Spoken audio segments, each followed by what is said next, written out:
Boa noite, Eixa, graças a Boa paz. noite, querido. Poxa, tem até teclado aí atrás já. Boa noite, Com Eixa. certeza. Hoje a gente está aqui, ó, com o Pete Afranto, com a estrutura da igreja. A igreja já está aqui dentro. Amém, glória a Deus. Quero dar, né, boa noite para vocês aí, Eixa, agradecer, né, por ter aceito, né, esse convite aqui. A gente, né, tá esses 10 dias aí de oração e jejum pelo nosso país.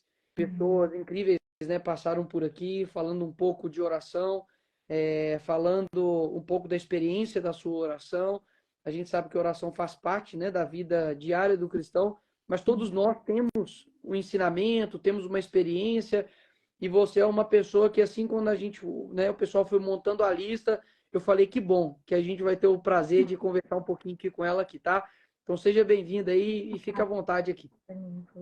É uma alegria estar aqui junto com você, com esse público que ora. Com certeza a gente está aqui diante de milhares e milhares de pessoas que têm sustentado essa nação. Amém. Com a sua oração, com o jejum. E eu creio que esse é o caminho. Esse é o caminho. Nós temos clamado, nós temos orado e jejuado junto com você aí nesses dias. O meu povo aqui da minha igreja, da Assembleia de Deus Vitória em Cristo, em Santo André, onde eu e meu marido somos pastores, tem clamado, tem orado por essas lives todas que você tem realizado. Amém. Eu tenho aqui um grupo de guerreiros de oração que também estão agora guerreando conosco. Amém. E eu acabei de encerrar na minha igreja uma conferência chamada Mulher Vitoriosa em Missão de Resgate. E eu creio que isso é o que está acontecendo também através da sua vida, Nicolas. Você tem sido um jovem que Deus tem levantado nesse tempo, nessa missão de resgate. Amém. E nós temos resgatado, de fato, essa nação para Cristo, através da nossa oração, através da nossa entrega, através da nossa busca. E eu creio que o Senhor já está fazendo coisas grandiosas. Nós podemos não ver no mundo físico aquilo que Deus está fazendo, mas Ele está, de fato, fazendo. Hoje, eu acordei lembrando do profeta Abacu, que é uma palavra que fala muito ao meu coração, e é um profeta diferenciado, porque ele era um profeta meio reclamão, e ao invés dele vir trazer para o povo o recado de Deus, ele foi para Deus levar um recado do povo, e eu aprendo tantas coisas com a vida dele. Eu gostaria só de compartilhar essa chave que Deus colocou no meu coração hoje sobre ele, porque quando ele chega para Deus, ele já chega fazendo uma denúncia. A sua cara é isso. Ele chega para Deus dizendo: até quando, Senhor, eu clamarei por socorro sem que tu ouças?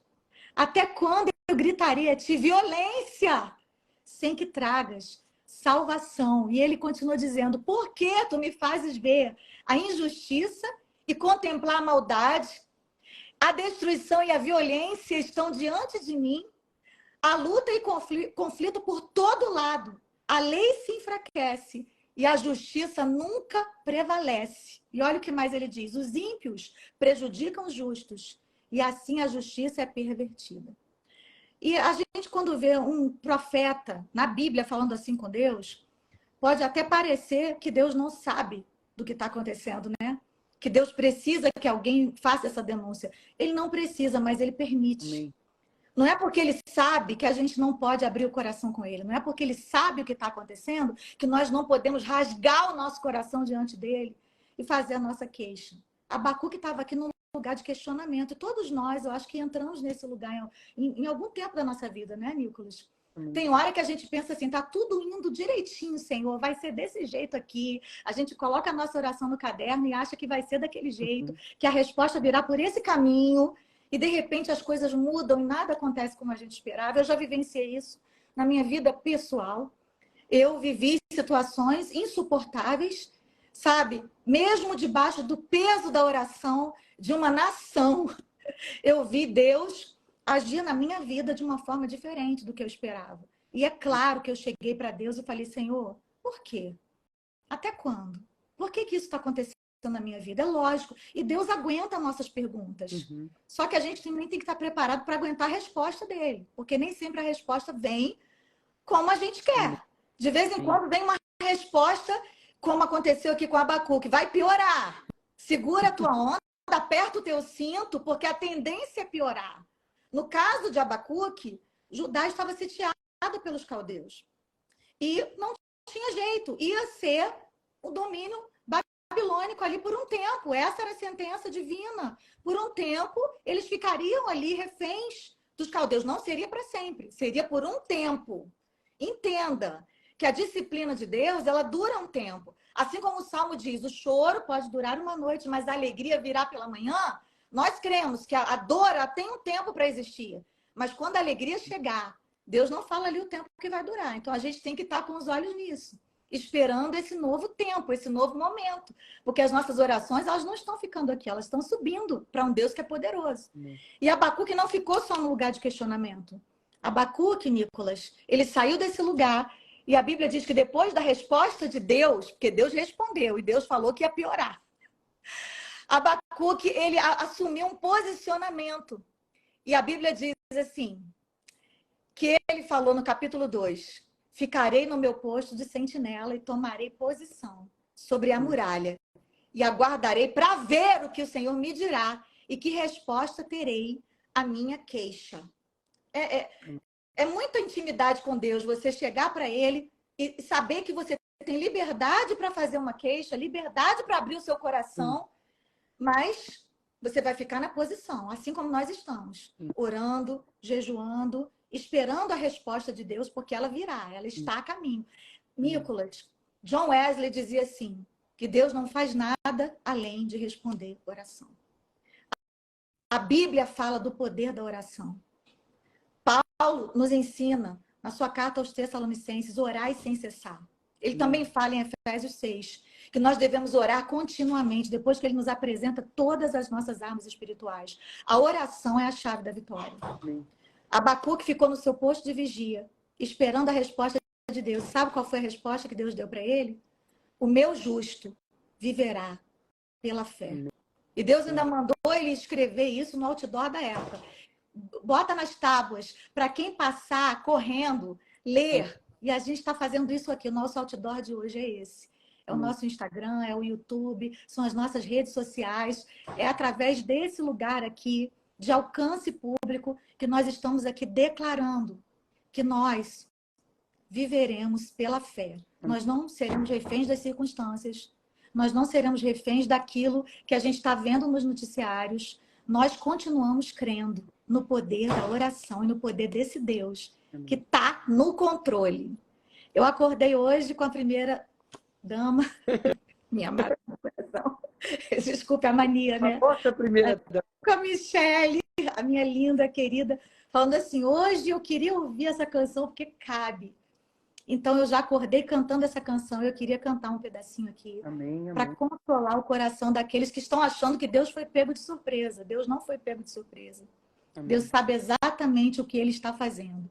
E tudo que está acontecendo é permissão de Deus. Amém. Eu tenho certeza de que haja o que houver, aconteça o que acontecer, Ele está no controle. E nós vamos viver um grande avivamento. Amém? Amém. Posso cantar? Pode, vou fechar só o microfone.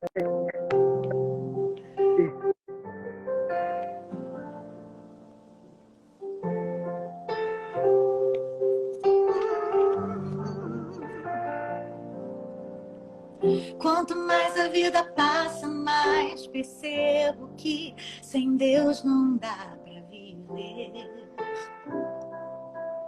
Não dá pra viver. Quanto mais aprendo com a vida, mais percebo que eu tenho tanto a aprender. Aumenta um pouquinho o teclado.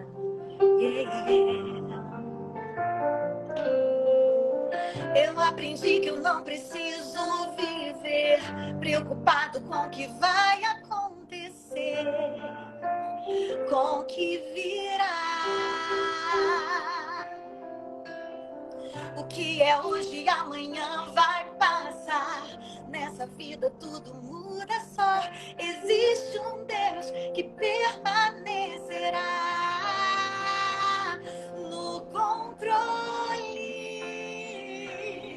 Deus está no controle. Deus está, eu não preciso me preocupar com o que virá.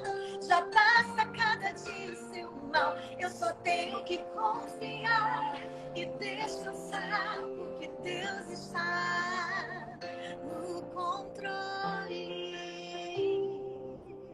Receba essa palavra, você que está aí na sua casa. Deus está no controle.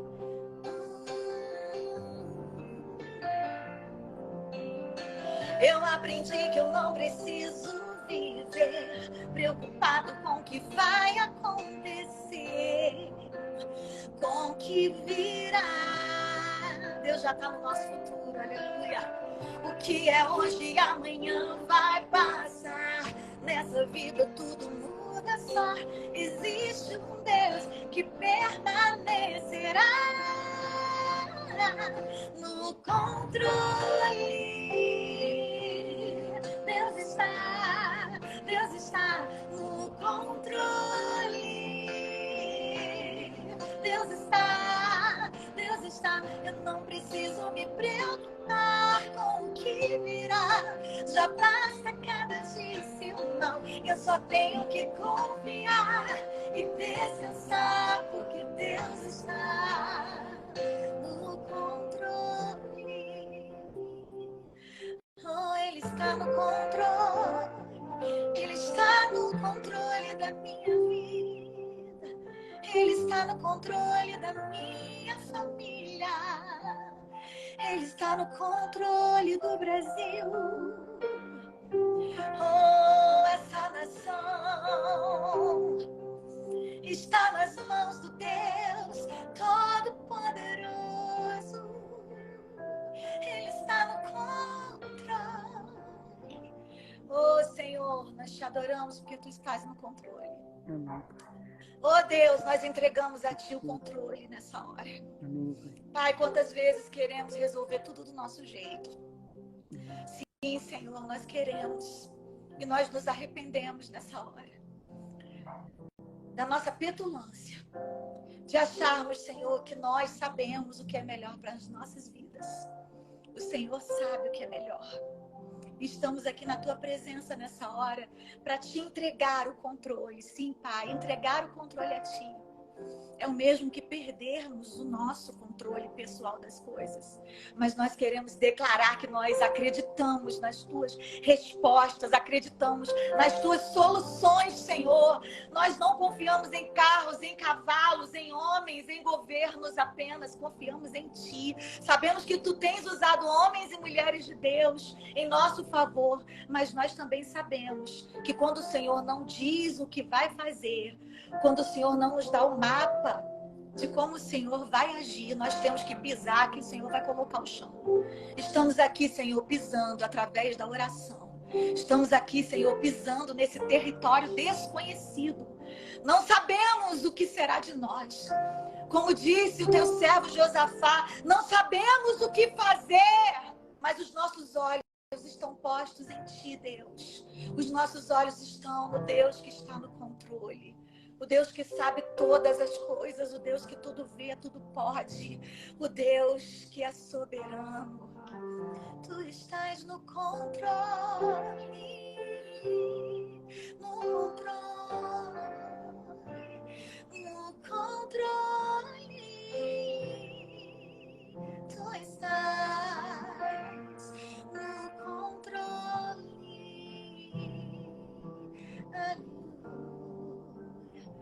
Oh Deus, nós cremos, nós confiamos.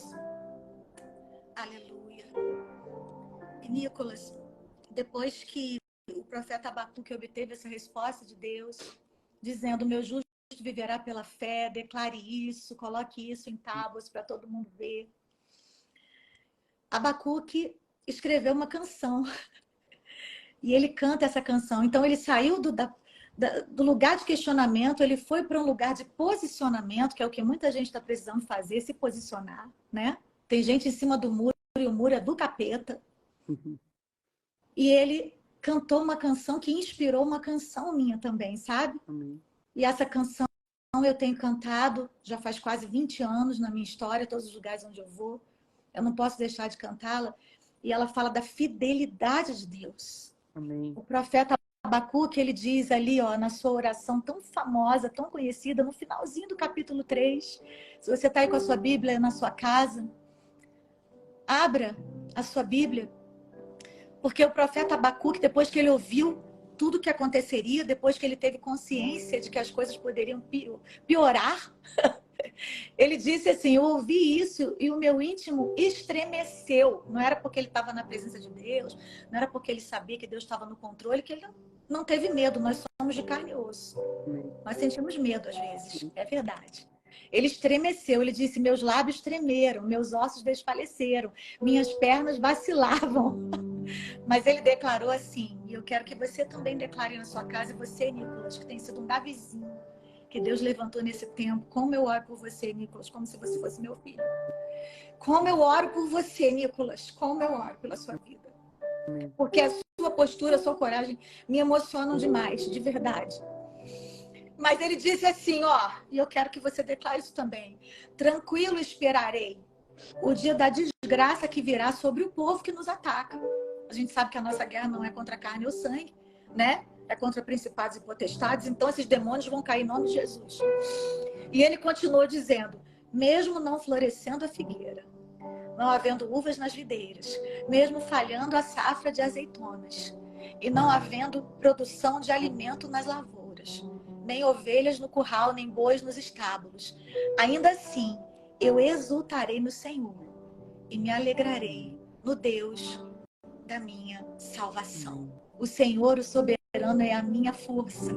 Ele faz os meus pés como os das corças. Ele me faz andar em lugares altos. Que Deus te coloque sobre esses lugares, Nicolas. Os lugares altos a gente só conquista através da oração, do jejum, de uma vida de dependência de Deus. Que você continue nessa posição, Nicolas. Você tem uma igreja inteira orando junto com você. E pode ter certeza que a nossa nação, ela será resgatada. Nós estamos aqui nessa missão de resgate, junto com você. Amém. Tu és fiel, Senhor. Eu sei que tu és fiel. Aí na sua casa, adore a Deus com gente. Cante. Tu és fiel, Senhor. Eu sei que tu és fiel. E ainda que eu não mereça, permaneces assim. Fiel, Senhor, meu Deus, fiel a mim. Declare isso, adore o Senhor. Fiel, Senhor, meu Deus, fiel a mim.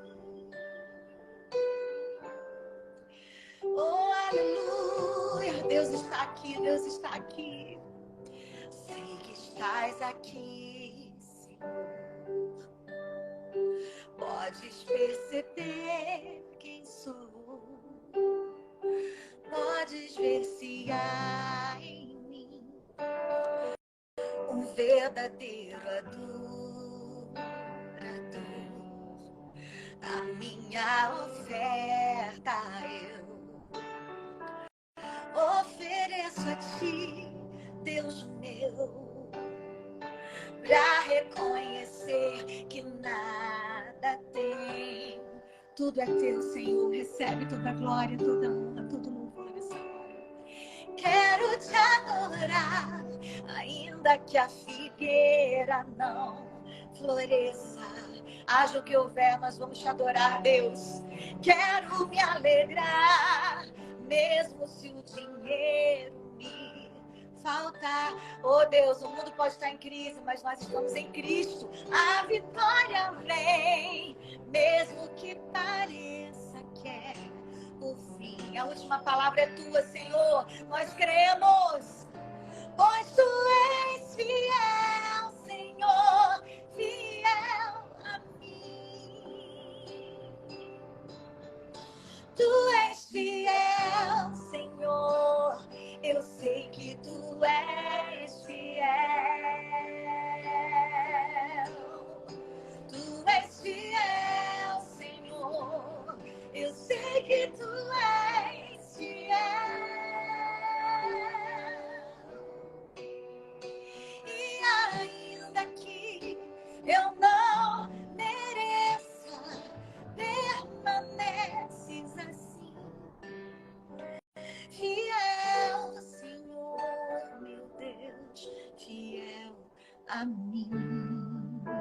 és fiel, Senhor.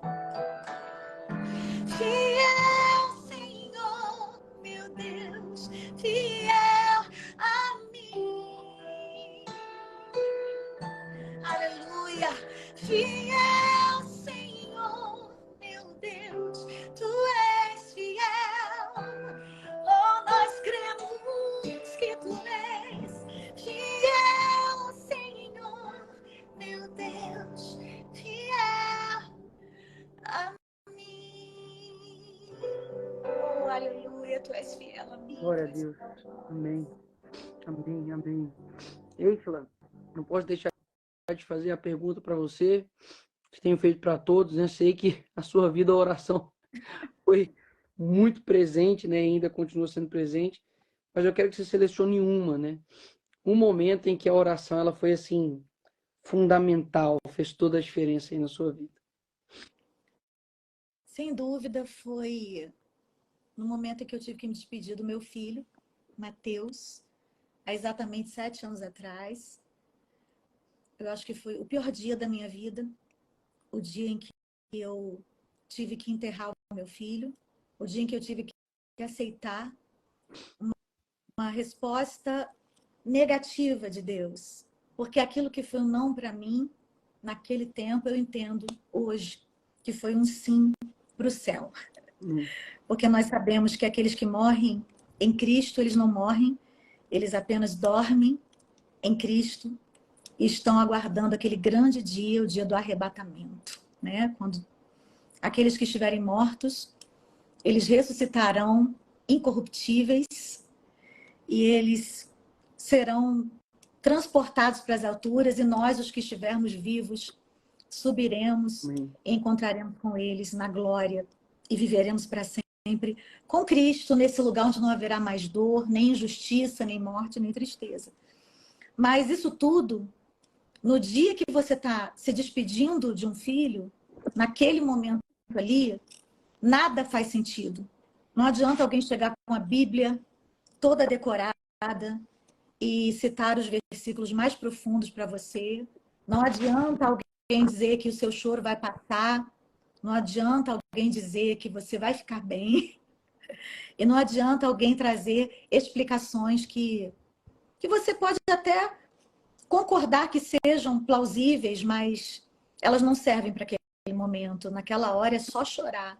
É só chorar no altar. E eu aprendi, Nicolas, que chorar na presença de Deus, mesmo quando você não tem o que dizer, é a oração mais sincera que alguém pode fazer. Quantas e quantas vezes eu me tranquei no meu quarto e eu colocava um louvor para tocar e deixava as lágrimas rolarem. E era igual a Ana, sabe? Ana, ela chorou na presença do Senhor e orou de uma forma tão intensa. A Bíblia diz que os lábios dela se moviam e ela foi até mal interpretada por Eli, o sacerdote. Ele achou que ela estava bêbada. E a gente fica embriagado mesmo quando a gente está sofrendo, quando a gente está chorando na presença do Senhor, quando alguma coisa está doendo muito. Mas eu costumo dizer que quando a gente chora na presença do Senhor, nenhuma lágrima cai no chão. Todas elas são colhidas por Deus. Quando a gente chora em oração. E eu derramei muitas lágrimas, né, diante do meu Deus, para que o Senhor arrancasse do meu peito aquela dor. E eu achava que nunca ia superar isso. Que eu nunca ia conseguir sair daquele lugar. Eu achava impossível conseguir superar isso. E hoje está aqui consolando outras pessoas. Hoje, não por coincidência, eu creio, o Senhor me usou pela misericórdia dele na vida de uma mulher que hoje estava enterrando seu marido. Então, hoje pela manhã eu acordei e fui nesse velório, nesse enterro, para abraçar essa jovem mãe que perdeu um marido com 30 e poucos anos, um jovem que meu marido batizou nas águas, e eu pude abraçá-la e manifestar aquilo que o apóstolo Paulo nos ensina em sua carta aos Coríntios. Sabe, ele diz: bendito seja o Deus e Pai de nosso Senhor Jesus Cristo, Deus de toda consolação, Pai das misericórdias, que nos consola em nossas tribulações, para que nós possamos consolar os outros, com a mesma consolação com a qual de Deus temos sido consolados. Então, eu acredito que aqueles que oram, Nicolas, eles não têm que sofrer como quem não tem esperança. E essa é a diferença. Todos vão sofrer, todos vão, em algum momento, chorar muito, e todos vão passar por momentos difíceis. Não tem como a gente fugir disso. Se você não quer sofrer, pede a Deus para te levar, porque nessa vida a gente vai passar por aflição. Quanto maior a batalha, quanto maior o nível de autoridade que você tem, eu acho que maior é a batalha. Né? Você vai querer... Eu costumo dizer assim, que não vai... A batalha não diminui, é você que vai subindo de nível assim, espiritual, você vai ficando mais raçudo, sabe? Deus vai te dando mais graça, graça sobre graça. E o Senhor tem me dado graça para suportar as dores de hoje. Amém. Se eu não tivesse superado o luto de ontem, eu não estaria viva para encarar as lutas de hoje. Amém. Porque as lutas não respeitam os lutos. Amém. Os lutos, eles precisam ser vencidos, eles precisam ser vivenciados, eles precisam ser elaborados, para que você possa ser fortalecido, consolar a outros e experimentar e viver e triunfar sobre cada batalha que vier diante de você. Eu acredito que a oração, ela tem sido a minha maior chave de vitória. Amém. Durante todo esse período, esses 7 anos, eu vou dizer para você, sem sombra de dúvida, o pior momento da minha vida foi esse. Eu já vivi vários momentos. Meu marido já me deu trabalho no início do casamento, ele foi liberto das drogas, hoje ele é um pastor, cheio do Espírito Santo, homem usado por Deus. Eu sofri muito naquela época, já perdi a minha voz, já fiquei um ano inteiro sem cantar, sem voz nem para falar, depois de uma cirurgia. Mas nada se compara a esse momento que eu vivi, me despedindo do meu filho. Eu não desejo isso para ninguém, nem para o meu pior inimigo. Mas eu vou te falar uma coisa, orando, tudo fica mais leve. Amém. Então, se você que está aí, ó, participando dessa live, está no meio desses milhares de pessoas que estão me ouvindo agora, se você está enlutado, eu acredito que pode haver alguém aqui passando por um momento de luto, um momento insuportável, vale da sombra da morte. Fale com Deus. Mesmo que você não tenha palavras, fale com as suas lágrimas. Chore no altar do Senhor. Chore sabendo que tem um Deus que, como diz o salmista, ele colhe as tuas lágrimas. Ele registra o teu lamento no livro dele, no livro eterno. Amém. Glória a Deus. Meu testemunho, a minha palavra. Eu vejo, eu sou muito chorão, assim. Não tem chorão. A gente é forte, mas a gente chora na mesma intensidade. Enquanto você estava falando, eu sinto que o Brasil ele precisa levar os seus sofrimentos a Deus, sabe? As pessoas estão tão machucadas. Aonde você vai, tem pessoas, e cada vez mais jovens, né? Meninas de 13 anos que já têm sofrimentos, sabe? De amargura muito grande, de relacionamentos. Meninos que são abusados com 14, 15 anos de idade, com traumas, sabe? Com marcas muito grandes no coração. E tudo que o mundo quer fazer com que você perca é acreditar no poder da oração, subestimar o poder da oração. Então, quando eu pensei, né, e a gente idealizou isso aqui, de fazer 21 dias de oração, é porque eu quero que as pessoas realmente elas tenham a mesma experiência que um dia eu tive, de também falar assim, Senhor, de falar assim, Senhor, poxa, o que eu faço, né? E eu não achei em nenhum outro lugar o conforto que a oração nos traz. Sim. Então, é algo assim inacreditável, quando você, até mesmo achando que a oração não vai dar nada, e você continua a orar, e aí o Senhor começa a falar com você, começa a te confortar, e você fala, poxa, era isso que eu precisava, né? Tudo que eu precisava era de orar, coisa que você não vai achar em nenhum outro lugar no mundo. Então, sabe, que o nosso Brasil, ele conheça o segredo da oração, sabe? Tanto de confortar, quanto de te fortalecer, quanto de você também se sentir perdoado, sabe? Do seu coração ser curado. Eu vi que durante a pandemia, né? Eles estavam querendo basicamente fechar a igreja, sendo que um hospital tem que ficar aberto exatamente na época da guerra, né? E muitas pessoas não recorreram à oração, né? Talvez recorriam a tantas outras coisas, mas não recorriam à oração. Então, eu acho que esse momento aqui ele é muito crucial para que você, se você nunca experimentou, né, o poder da oração, ore. Porque todos os grandes homens que passaram nessa terra, desde Billy Graham, Bill Hybels, desde Paulo até né, o nosso maior mestre, que é Jesus. Orou. Se Jesus orou, né? Se ele, que tinha, né, toda a majestade, se ele tinha toda a perfeição ali, né, de um Deus, ele ainda assim orou para o seu Pai. Quem somos nós para poder recusar uma arma tão importante? Então, Êxtila, obrigado, tá, pelo seu testemunho, obrigado, pois, pela sua entrega. Eu acredito que eu nunca tive, né, a oportunidade de te dar um abraço, né? Nunca tive a Estou oportunidade recebendo o seu abraço. tá? Obrigado mesmo, tá, por orar por mim. Acho que é a coisa que eu mais escuto é tô orando por você e eu fico muito grato a isso. Obrigado, Deus abençoe. Tecladista, Deus te abençoe. O Pete e a Fran. Obrigado aí. Vocês foram usados pelo Senhor. Muito obrigado mesmo.